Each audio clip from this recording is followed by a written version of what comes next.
From wherever you are, please enter, rejoice, and come in.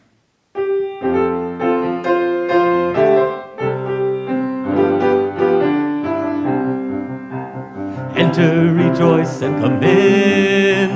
Enter, rejoice, and come in. Today will be a joyful day. Enter, rejoice, and come in. Open your ears to the song. Open your ears to the song. Today will be a joyful day. Enter, rejoice, and come in. Open your hearts, everyone. Open your hearts, everyone. Today will be a joyful day. Enter, rejoice, and come in. Don't be afraid of some change. Don't be afraid of some change. Today will be a joyful day. Enter, rejoice, and come in. Enter, rejoice, and come in. Enter, rejoice, and come in. Today will be a joyful day. Enter, rejoice, and come in.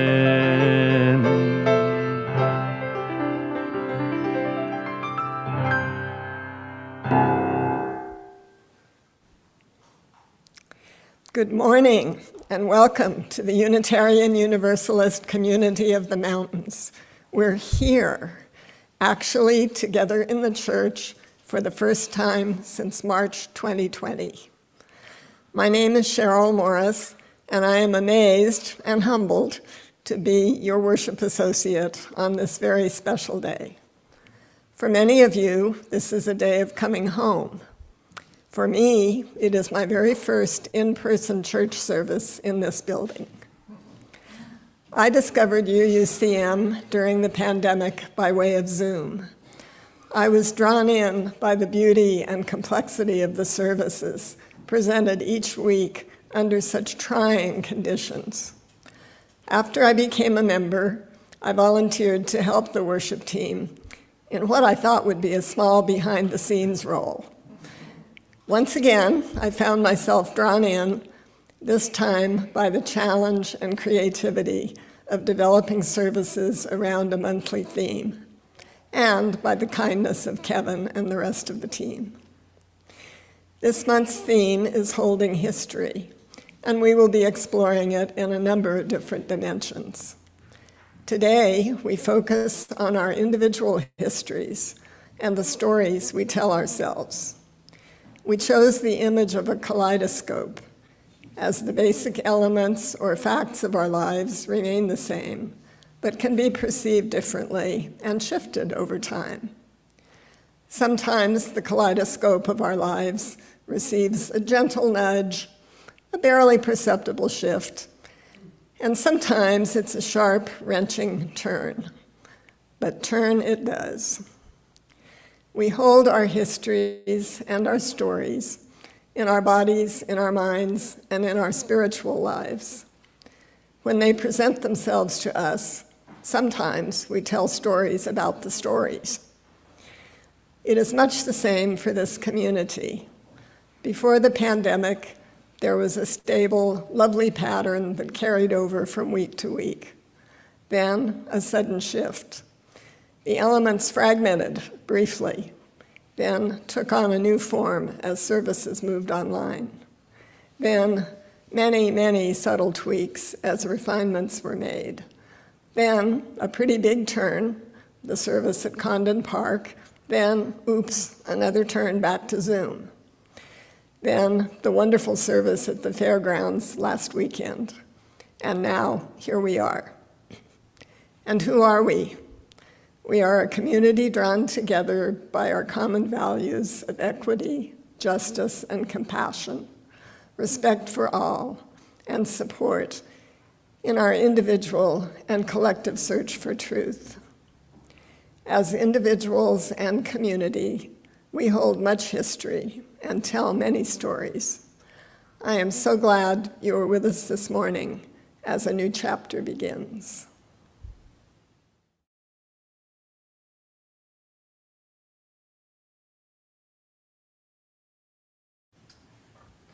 The author, Michael Kimmelman, suggests that we come to like and trust a certain story, not because it's necessarily the most truthful, but because it's a thing that we'll tell ourselves to make sense of the world, at least at this moment. But moments change. Can our stories change as well?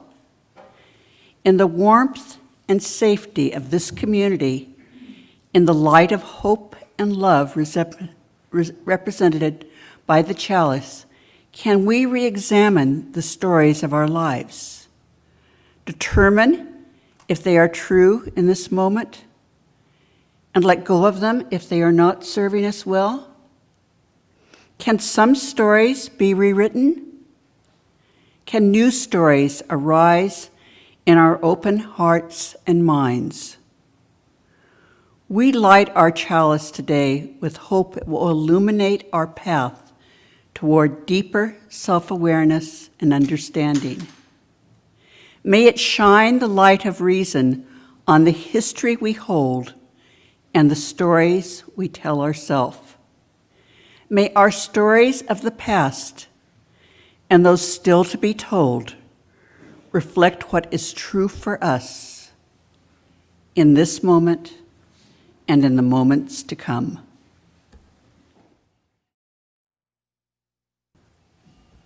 I invite you to light your chalice at home. I invite Cheryl to light our chalice here in the congregation.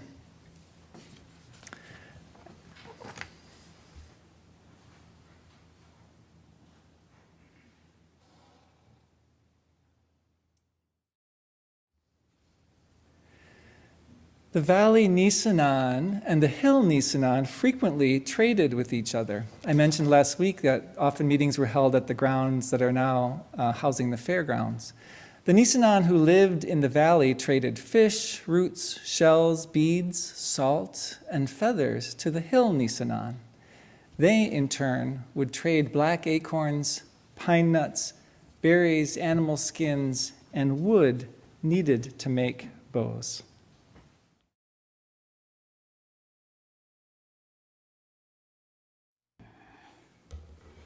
In our commitment to be in right relationship with the descendants of this area's indigenous people, we place a small basket of black acorns on our altar each week. In doing so, we acknowledge the Nisenan people are still here among us today, though they're nearly invisible, and their story continues to be excluded from history. We understand we are on Nisenan land that was never ceded, and the original tribal families have yet to recover from the near genocide of their people. As residents or visitors in Nisenan land, we support the Nevada City Rancheria Nisenan tribe in efforts to stabilize their people, as well as the campaign to restore tribal sovereignty through federal recognition.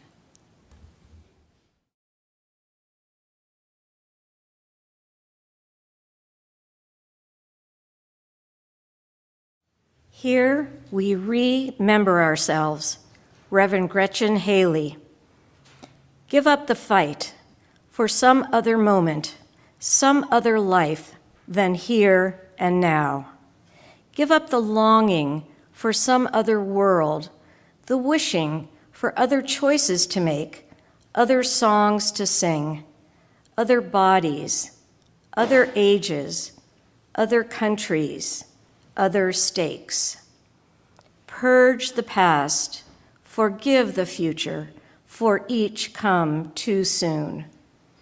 Surrender only to this life, this day, this hour, not because it does not constantly break your heart, but because it also beckons with beauty, startles with delight. If only we keep waking up. This is the gift we have been given, these body clothes, this heartbreak, this pulse, this breath, this light, these friends, this hope. Here we remember ourselves, all a part of it all, giving thanks and centering joy. Come, let us worship together.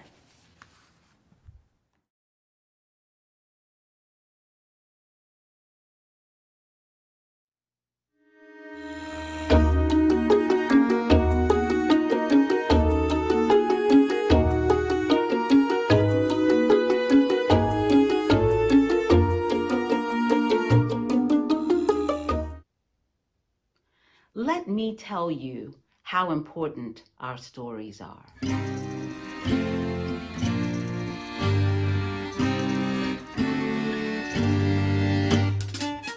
Once there was a rabbi who, whenever he sensed that his community was in danger, would go into the forest in a very specific spot. He'd light a fire, offer up certain fragrant incense, and pray a specific prayer. Every time, without fail, his prayer was answered and a miracle occurred. When that rabbi passed the mantle on to one of his disciples, that person went into the woods and they lit the roaring fire and they sprinkled in the incense, but they couldn't remember the exact words to the prayer. And they said, God, this is going to have to be enough. And they dwelled in faith. And lo and behold, the miracle occurred and the people were saved. In the next generation, another rabbi took on that role and went into that specific spot and said, I don't know how to start a fire, but I'm here and we need the help. And lo and behold, the prayer was heard and the miracle occurred. In the next generation, the rabbi had forgotten the location, didn't know how to light a fire, couldn't remember specifically which incense or the words to that prayer, but she simply went before the God of her understanding with a request. And lo, behold, the miracle occurred.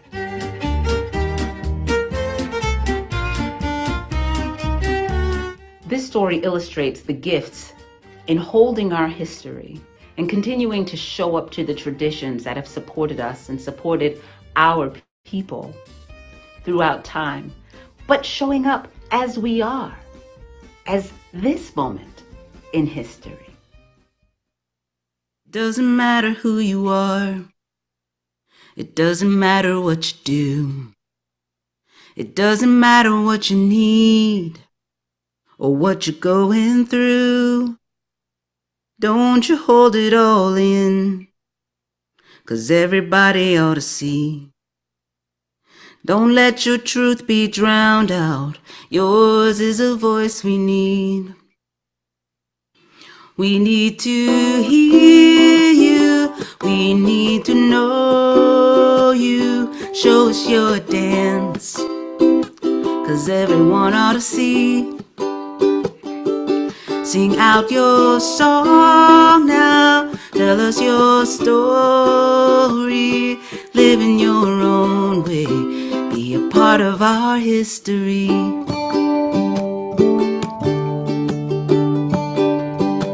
It doesn't matter where you go. It doesn't matter where you've been or who has shut you out, 'cause we are gonna let you in.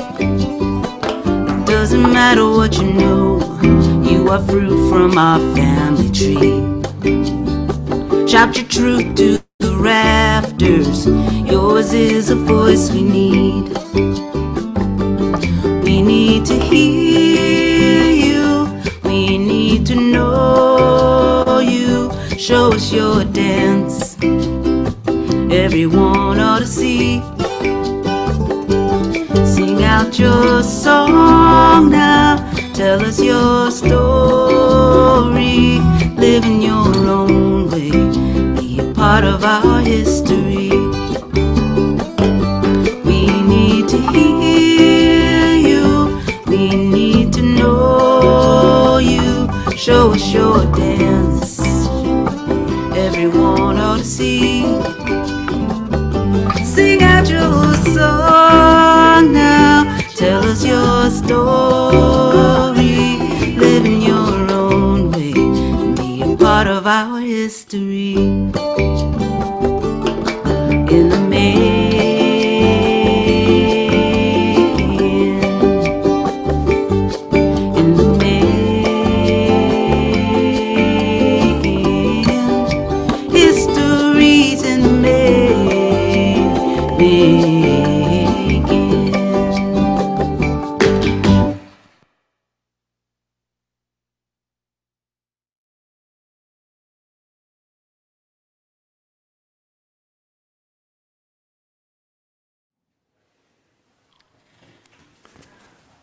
Yes, history in the making, all the time.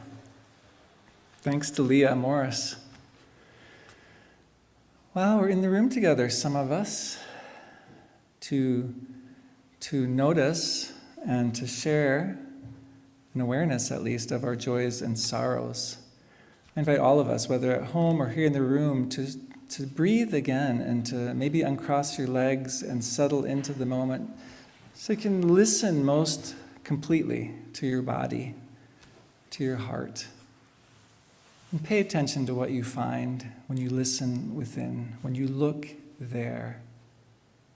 What do you notice this morning?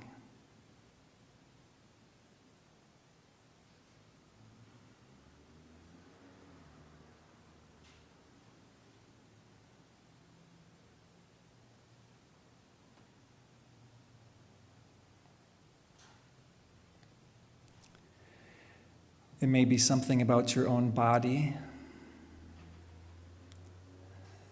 It might be something that's on your mind or in your heart.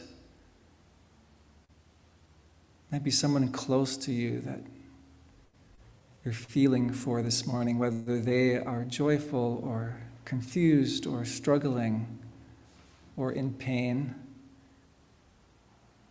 It might be the wider community of the world, the climate that's most present for you. Might be a decision, might be a hope, might be an ease that's come with clarity.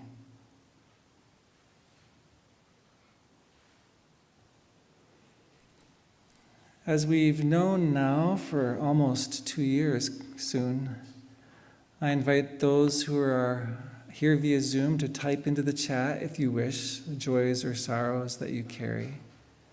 I invite people in the room to come and keep spaces between yourselves, but come up and place a stone or 2 or 3 in the bowl of water as you wish, symbol of all that you're holding in this community that holds us all.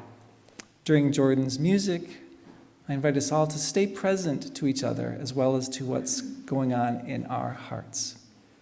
Let us be together in that kind of shared silence.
Oh, I've missed that.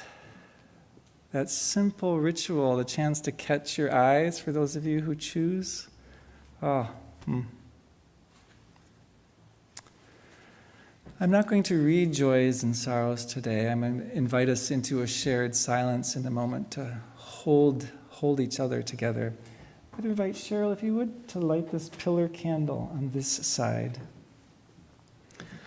Once again, to acknowledge, to remind ourselves, to pay attention to the suffering that comes, that ripples out from the pandemic and all that's related to it. One of many kinds of human pandemics that move through the world.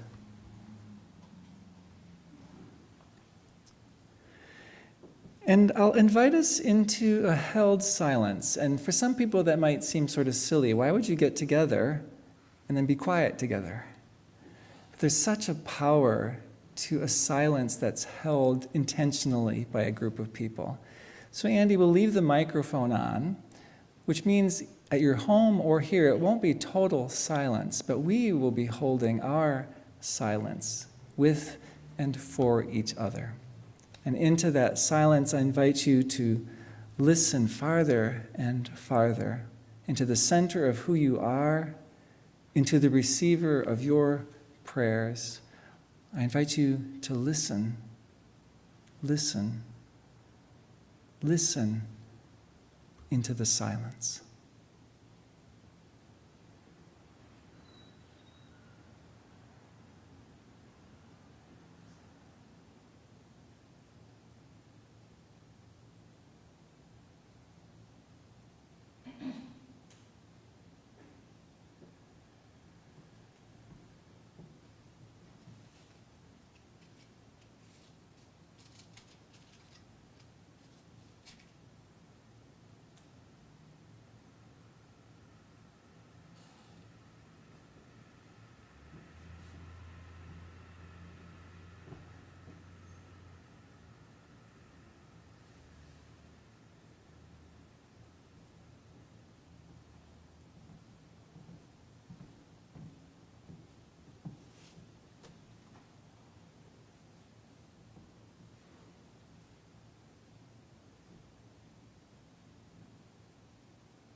Whenever you need this week, may you find your way into this silence and know that you are not alone.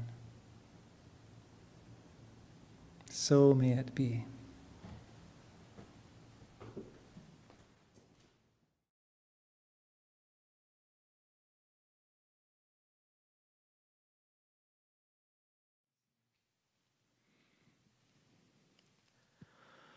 May the life I lead speak for me.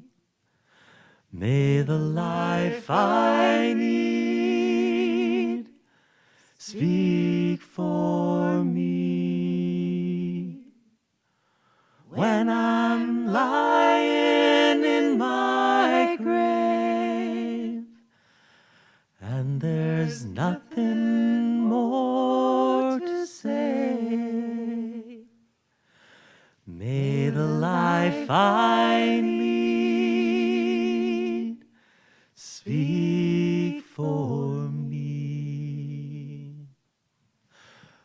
May the friends I have speak for me.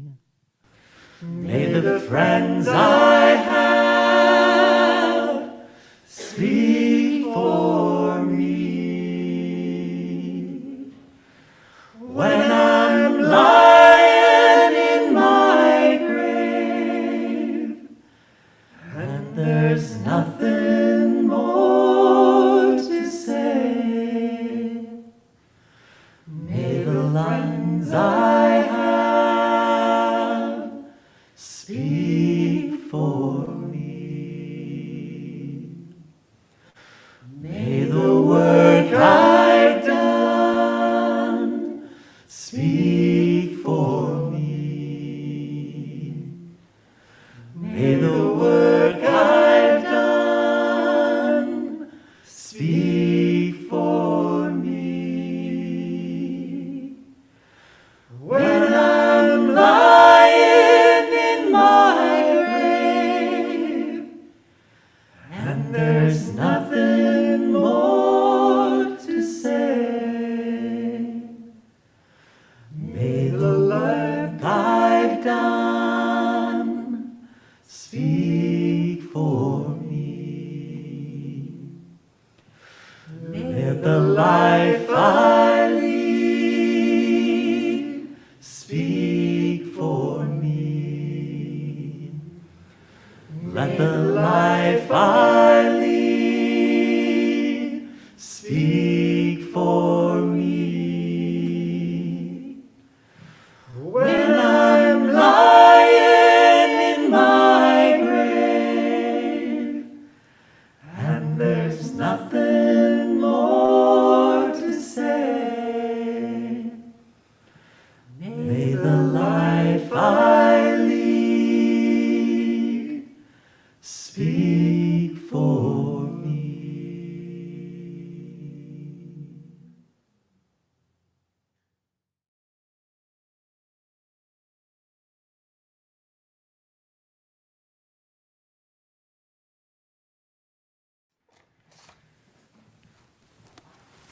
Thank you, Claire and Jordan. Oh, that was a treat. Sullivan Pugh, who wrote Speak for Me, was half of the husband and wife gospel duo, the Consolers. Mr. Pugh said that he wrote his songs from the experience that he knew. May the work I've done speak for me, he sang. When I've done all that I can and my friends don't understand, may the work I've done speak for me. May it be so for us as well. In the starting point class we held this past Tuesday for people who are wanting to learn more about Unitarian Universalism and about this congregation, we used a spectrum exercise to help us get to know one another and then to experience viscerally the range of perspectives and religious beliefs in our tradition and in our congregation. When we hold the gathering in person, we actually line up across the room, moving to the spot where we would place ourselves along any given spectrum. For example, from atheist to agnostic to theist. Where would we put ourselves? We actually put our bodies there. When we hold this online, we show our location in different ways, including the range from thumbs up to thumbs down, or anywhere in between. So I'm going to invite us to try that now, because one of the sets of phrases that we used in that starting point exercise has taken on new layers of resonance since we began using the starting point series several years ago. I invite you to show with your hands, if you're able, whether you're at home or whether you're here, from thumbs up to thumbs down, where you place yourself at this moment. Now, if you're online, I invite you to have your camera on so you can see each other.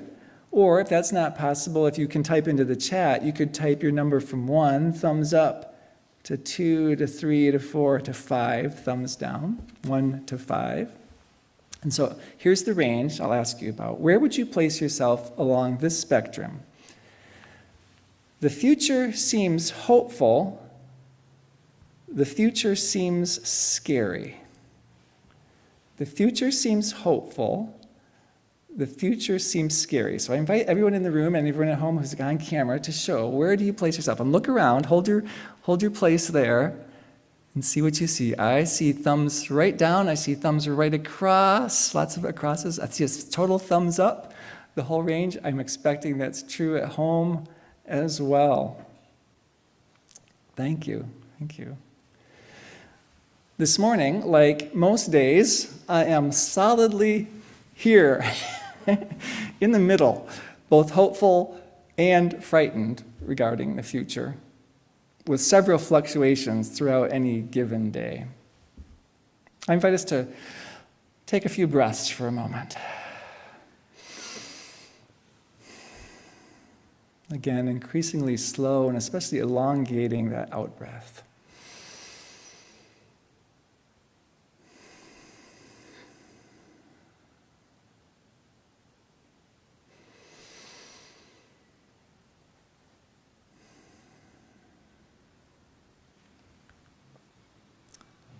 Author Jamie Wheel, who studies humanity through a range of research lenses, says that the challenge is to avoid either giving up in the face of any number of doomsday scenarios available to us right now, on the right and the left and in between, throwing up our hands and letting humanity drive itself over the edge of the cliff into the abyss, or denying that things are as bad as they are and expecting that somehow, without lifting a finger, we will magically escape being affected ourselves. It says to avoid both of those things. I expect to draw on Wheel's ideas in the service on the 21st more deeply. Wheel says that things right now are exponentially better and exponentially worse than they have ever been. Makes it difficult to know what to do, how to find our way through the day sometimes. This month we look to history for guidance, or at least for information. And the most important information may have to do with how we approach history in the first place, and therefore how we hold history, whether our personal histories or our national or our human histories. Irish statesman Edmund Burke, Spanish philosopher George Santayana, and British statesman Winston Churchill are each credited with expressing the idea that those who cannot remember or who fail to learn from history are condemned to repeat it. Whoever said it, and however they said it, that is an important truth, but it's not an all-encompassing truth. Neither history nor its repetition are inevitable. What we choose to claim as history always tells us more about us than about what actually happened. And taking new looks at history helps us to understand history's malleability. Joel Hauptman recently shared an article from The Atlantic with the men's group. Thank you, Joel. In the print edition of the Atlantic article, it's titled, "It Didn't Have to Be This Way." William Dereshevitz's article about a book that will be released 2 days from now, a book by David Graeber, a profoundly original thinker by all accounts, who died just over a year ago, and archaeologist David Wengrow. The traditional stories we've learned about the evolution of human culture teach that humans once upon a time lived in egalitarian bands of hunter-gatherers until the invention of agriculture, which led to more people and private property and tribes and social stratification and cities and civilizations and kingdoms and empires, capitalism, the Industrial Revolution, and all that has come since. As if there's a natural linear progression to human cultural development, leading exactly to where we are now, as if we're riding a conveyor belt from lower order to higher order that always winds its way along this path automatically and universally and inevitably. But Graeber and Wengrow draw on recent archaeological learnings, new information, to say that no, what actually happened was not universal, not inevitable, but there were all kinds of experiments and ways things played out and could have played out And that what we have been taught to think of as the natural course of history wasn't natural necessarily. It was instead the result of a series of choices made along the way. Conscious, deliberate, collective choices made. In other words, we're not helpless cogs in the stream of human development, entirely at the mercy of forces outside our control. Agriculture doesn't necessarily lead to the Apple computer or to immense gaps in wealth. There have been, there are now, and there are to come conscious, deliberate, collective choices that shape the larger course of human and so world events. Separate from the content of any history, how we hold history shapes what we think we're capable of doing about the future.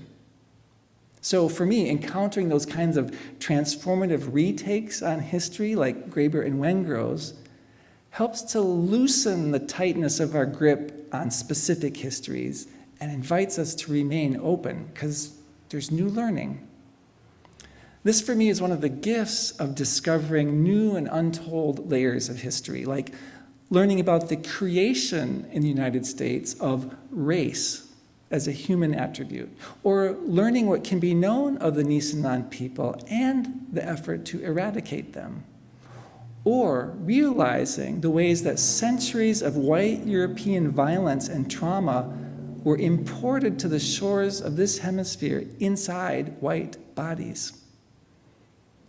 These ever more informed looks at what we call history invite us to open to more of the story and to realize that much of what we've taken for granted or seen as inevitable or have been told as inevitable or destiny was in truth not the result of natural causes and inevitable, but the result of conscious, deliberate, collective choices.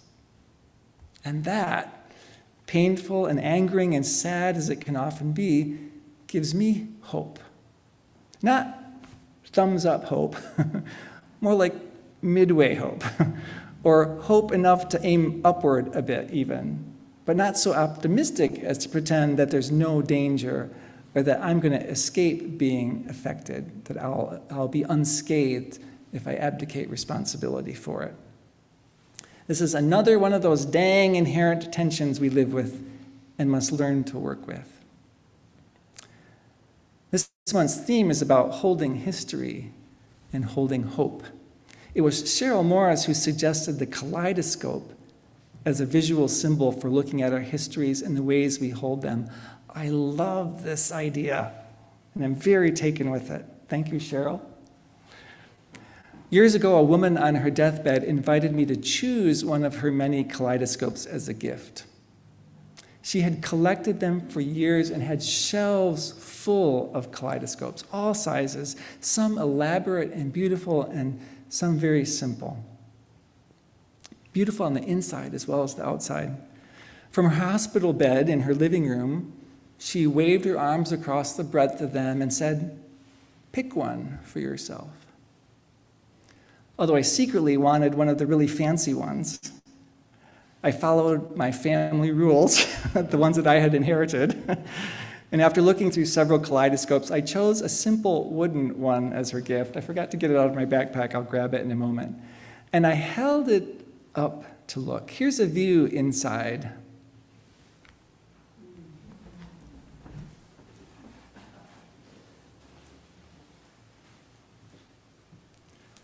A simple set of colorful fragments on the far end is reflected inward by a simple triangular tube of mirrors, creating marvelous patterns with the addition of light behind it and a willingness to look within.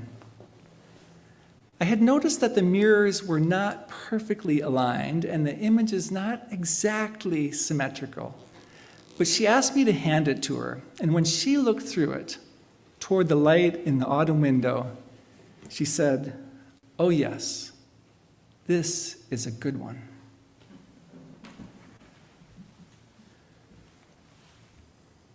As one turns the end, the very same few pieces shift, create endlessly new patterns. These are all from the same kaleidoscope. After a while, you start to recognize that some of the colors and textures and pieces are returning as they keep reforming and taking new places in new patterns. The very same pieces rearranged into endlessly new visions.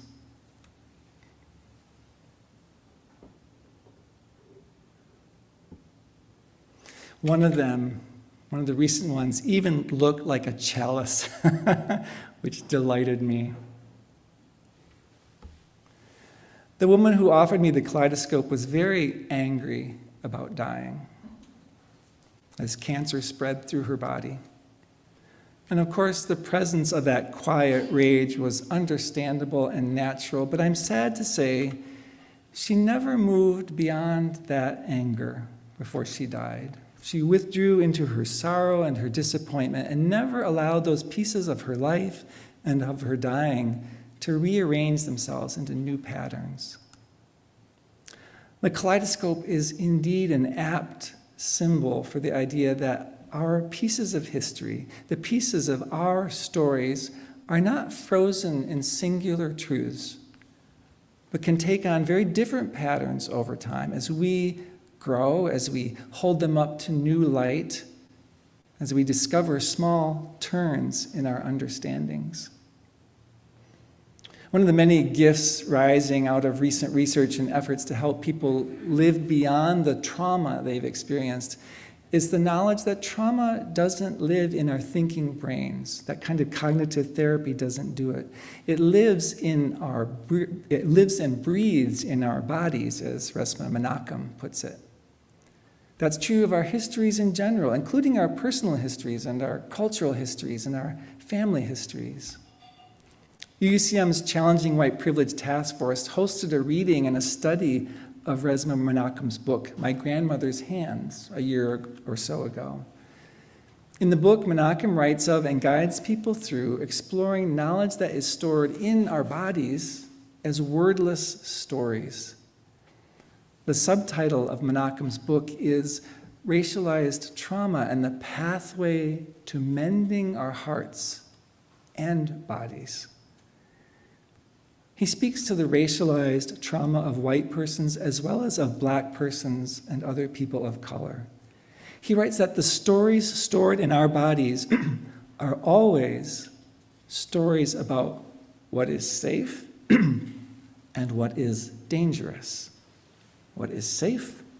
What is dangerous? These are stories stored and managed by the most ancient part of our nervous systems, the parts that kick into gear first when our stored history of what we or our ancestors experienced as dangerous is triggered. Whether what's triggering us now is a genuine danger or not, that kicks in. The thinking part of our brain can only get involved if those more ancient parts of our nervous system allow it to. And they will only allow it when our bodies are regulated enough, calm enough, feeling safe enough to risk facing the source of our pain or the potential danger. We can't think our way out of those triggered reactions, no matter how smart we are. We have to pay attention to and work with the sensations in our body in order to heal.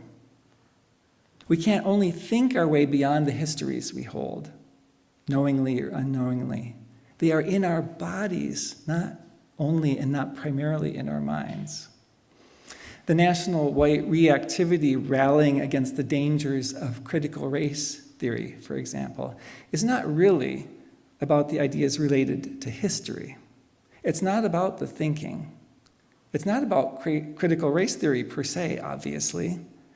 It is, however, very predictable.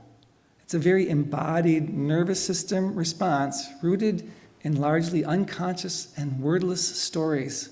Histories cultivated over time regarding what is safe and what is dangerous, regarding who is safe and who is dangerous. We are witnessing a reactivity heightened, amplified by everything and anything in the past several years that has people feeling worried and unsafe, that has our bodies on high alert for potential danger. Imagine. Most all of us know that ramped up alertness in our bodies lately. True? Though the focus of our conscious fears varies. It's difficult to stay regulated these days, to be calm without running away or shutting down.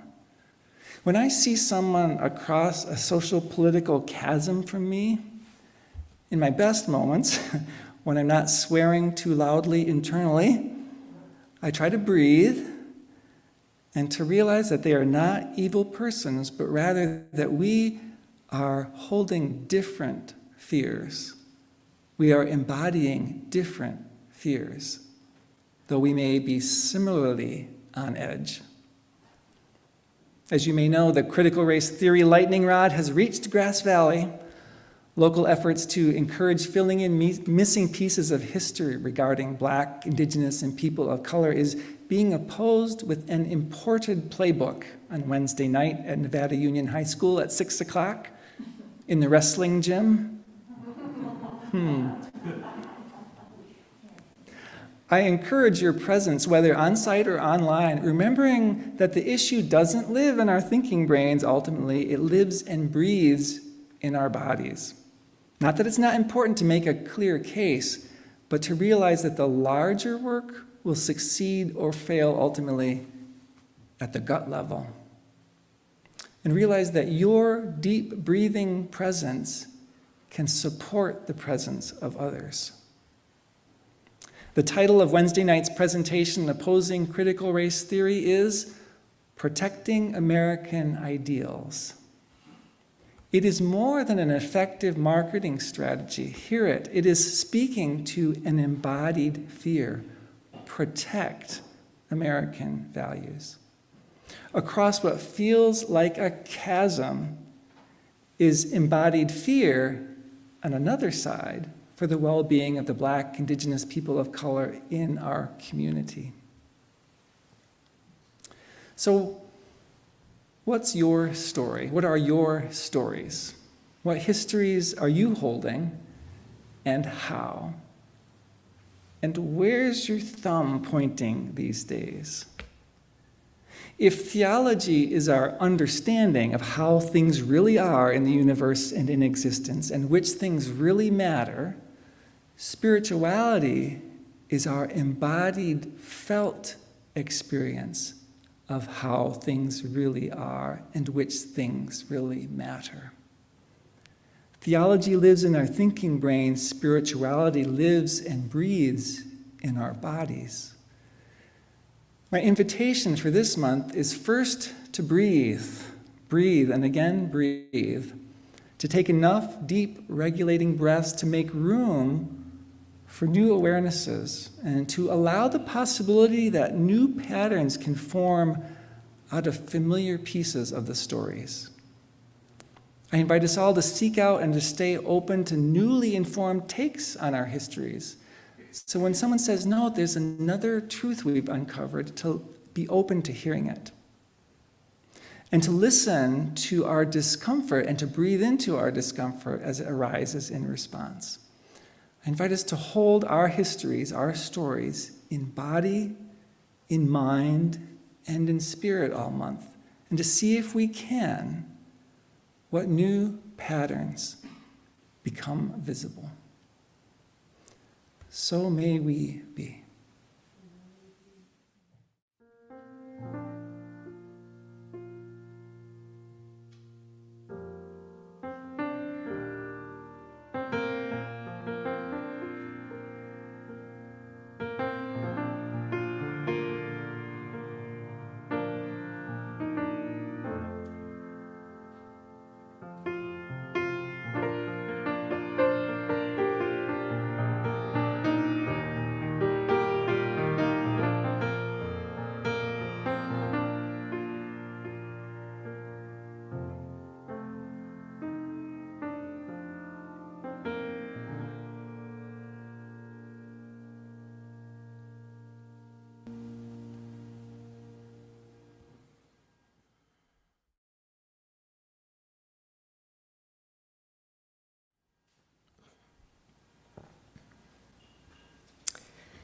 25% of our offering this month will support Sammy's Friends, which serves the four-legged members of our community.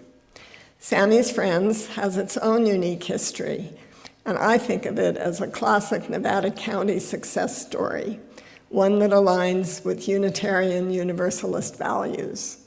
Here to tell us more is the co-founder of Sammy's Friends, Cheryl Wicks.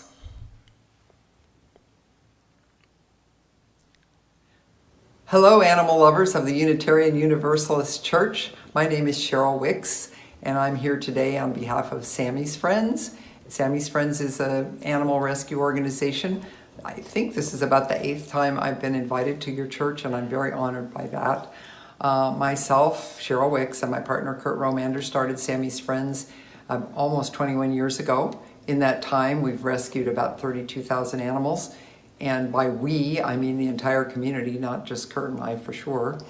We also run the Nevada County Animal Shelter, where we take in about 1,800 to 2,000 animals a year and get them adopted, provide them with medical care, which is any donations that are made today will go to medical care for various animals. We get animals that aren't everybody's pampered pooches and kitties. They usually need some help. We also have a community program where we help animals in the community that are owned by people who may be struggling financially, especially now during the pandemic, and need some financial help for their animals when they take them to the vet. We also spay and neuter about 1,000 cats in our community every year to try to reduce the overpopulation.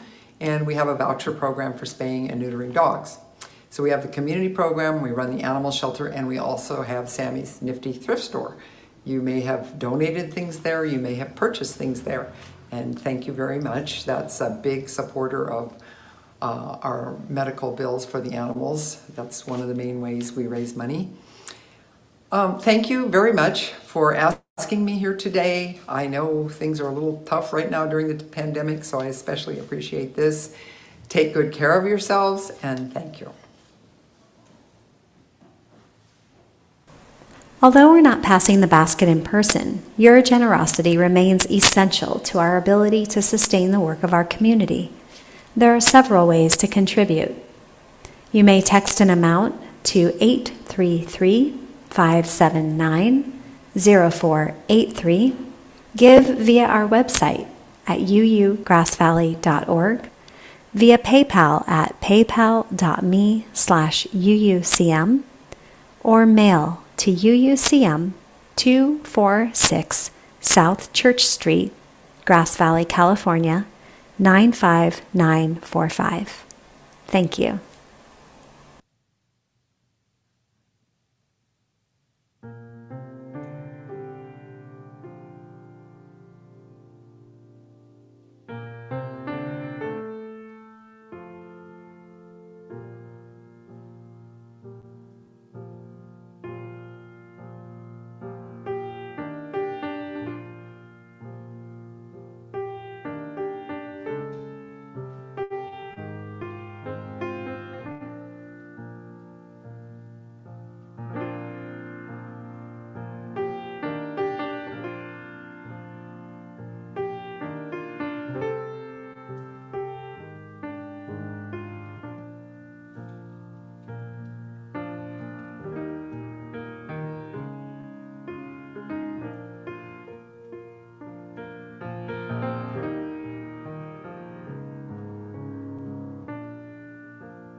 Thank you for your generosity. We dedicate these gifts to the protection and loving care of animals and all life in our community.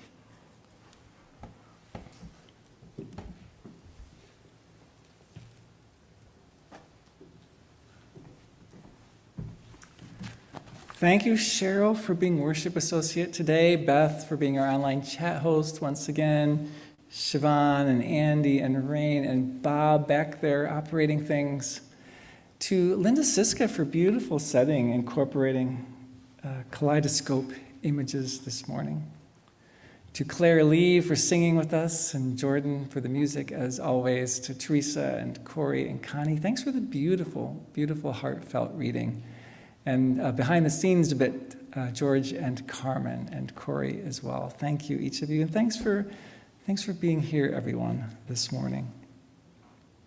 For the closing song, I invite us to receive Leah's song one more time. If you're invited, you're welcome to sing along at home or hum along here, or maybe even dance a little if you so choose. Doesn't matter who you are. It doesn't matter what you do. It doesn't matter what you need or what you're going through.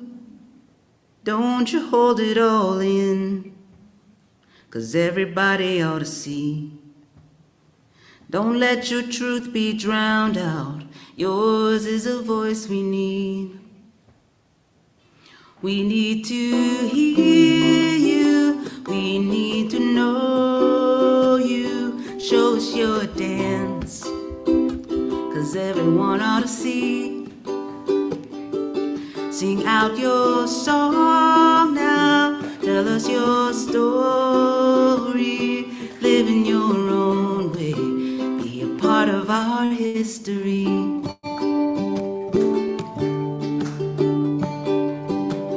Doesn't matter where you go, it doesn't matter where you've been, or who will shut you out, 'cause we are gonna let you in. It doesn't matter what you know, you are fruit from our family tree. Shout your truth to the rafters, yours is a voice we need. We need to hear, we need to know you. Show us your dance, everyone ought to see. Sing out your song now, tell us your story. Live in your own way, be a part of our history. We need to hear you, we need to know. Show us your dance, everyone ought to see. Sing out your song now, tell us your story. Live in your own way, be a part of our history.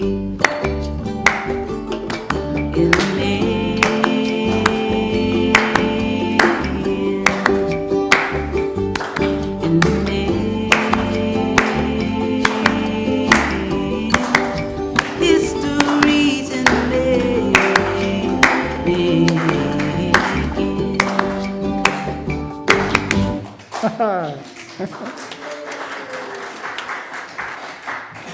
Oh, there's an unexpected benefit of our social spacing. We have room to dance. Oh, look at that. Look at that. Our closing words this morning are by Reverend Karen Johnston. Let us practice honoring truth-telling, up from the past that must come fully into the now, lest we falter and fail, lest the whole remain in pieces. Let not our need for comfort or simplicity, for easy forgiveness or false pardon, smother the heartbreak that still needs healing. Let us practice resilience with reckoning. Let us marry memory and promise. Let us dance in the tension we find there. Let us rest in the integrity we cultivate there. Let us be partners with the possibility that emerges there. So may we be. I invite us into the community benediction to remind ourselves that we stay connected between now and the next time we meet. Together, let us carry the flame of peace and love until we meet again. A few announcements on our way out. There's a community business meeting for members this afternoon at 1 o'clock, a brief meeting to vote to approve the Stop the Mine Task Force. I invite you to please join in.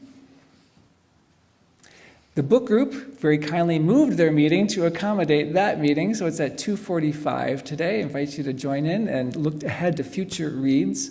The Women's Circle meets tomorrow evening on Monday. And there's an auction coming up, and Leslie and Lynn invite you to please think about what it is that you might want to offer for the auction, whether it's an item or a service or an experience that you want to help offer people. So if you'd please be thinking and then contact them, and you can watch other places for more information. And finally, we'll see you next week. Reverend Dr. Sherry Prudhomme will be speaking. I think she'll be live, but I think on Zoom. She was going to come live in person for one service, but with two services, I think she'll probably be live on Zoom. But we'll be here in the room as well for Holding History Rooted in the Rich Soil of Our Theological Heritage. So she'll give you a little UU history next week.